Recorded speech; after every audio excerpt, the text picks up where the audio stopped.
spoke about material master, especially that we have discussed different fields and we do have the configuration steps in a particular material master.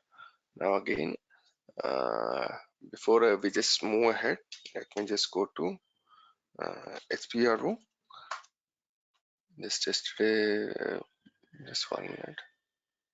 Down, where do you have the material type settings? It's in the logistics general, material master. Then you have your basic settings. Then you have your material types where you can define your own material types, whether it's a raw material or whether, if you want to define your own other material types also, you can use this particular path that we have seen, right? So again, just down here below the material type, you have something called under the material master, just below the basic settings, you have this setting called setting of key fields. Here, if you want, in the material master, you have multiple fields, right? You have material group that you wanted to define. If you want to define your own material group, you can use any of the existing ones, but just, if you want to use any of the existing material, if you want to create your own material group, or if you want to create your, ABC indicator or some storage conditions or some temperature conditions, this is where you could define. Maybe you want some temperature conditions, minus minus 15 degrees or minus 20 degrees, sun temperature condition you wanted to maintain, or if you want to maintain any of your storage conditions that you wanted to create, whether it's refrigerator or maybe some other kind of a storage, you could still create your own storage conditions and your temperature conditions as well. It is just under the settings for the key fields. Okay, so once you create them, again, in the material master, it's up to the user, in order for him to guys, just yeah. So I was mainly explaining that is where you have the settings where you could just check it. All right. So now again, coming back to our, if you want to go through, once you define everything in the backend, once you have all the settings, then it's up to the user to maintain everything in the easy access menu. So the transaction code we have seen is MM01. Again, if you go to logistics, material management, and the material management, go to master data, under the master data material. Okay, let's go to our SD route, sales and distribution, master data. Under our master data, then go to your others. See, I wanted to show other transaction codes as well. Material master, material. You have MM01 to create, MM02 is to change that you will have, then MM03 is to display material master, MM01, MM02 and MM03. Similarly, if you want to flag a material for deletion, then you have MM06. Like how we have in the customer, how we can flag it for deletion, you can also delete a particular material using this MM06 transaction code. You can flag it for deletion. For example, if I just give a particular material called, let's say, something that I have,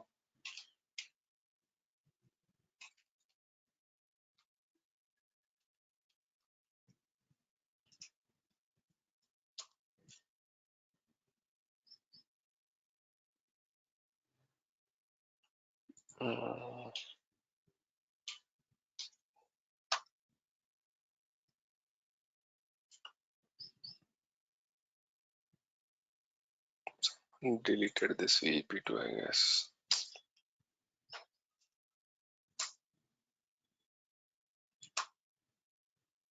Okay, here it's a plant, only it is coming, but sales organization distribution channel also was existing. I don't know, someone might have deleted it. These are, let me see, because that is a sales area that we are using.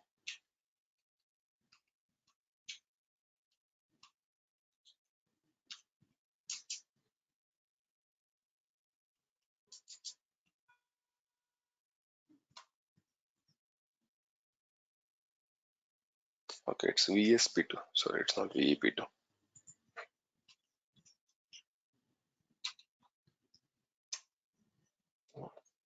Now, if you want to delete a material only in some specific sales organization and distribution channel, or if you want to flag a material for deletion using, only in particular plant, you can use it.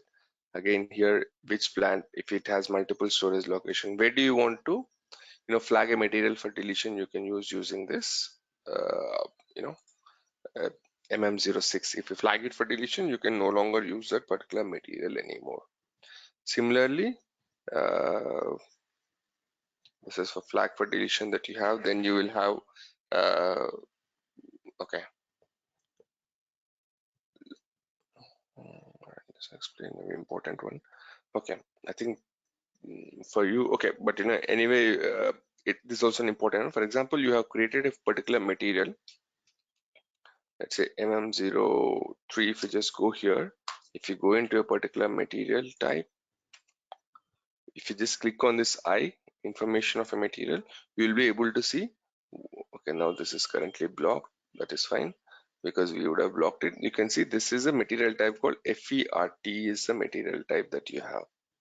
Okay, let's say you have created a material using a wrong material type by mistake, and if you wanted to change that material type back to the original one, might be using some job or using something, you have used a wrong material type.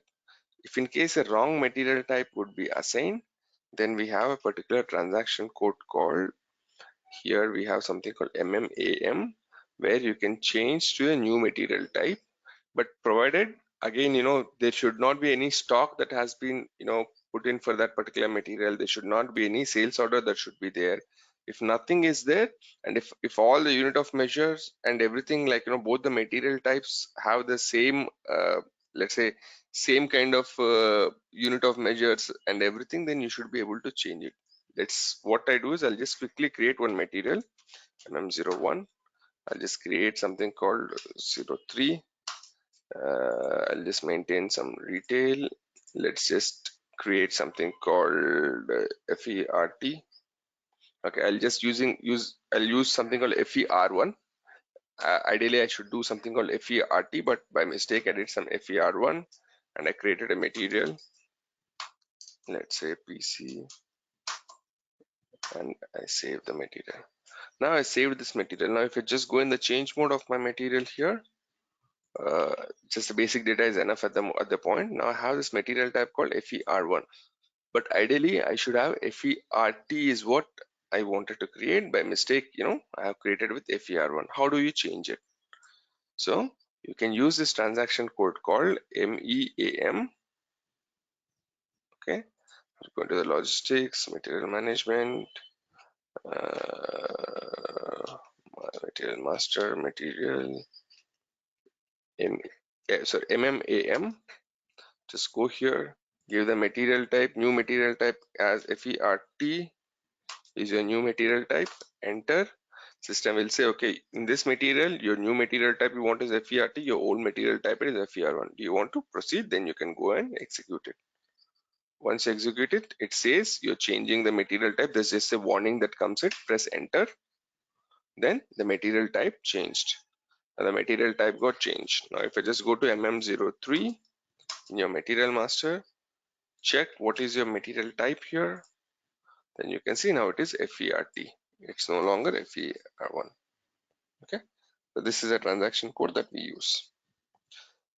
And yeah, there are other transaction codes also, to extend a material to several storage locations and so on and so forth, but I think it's mainly done by the, let's say, the MM people.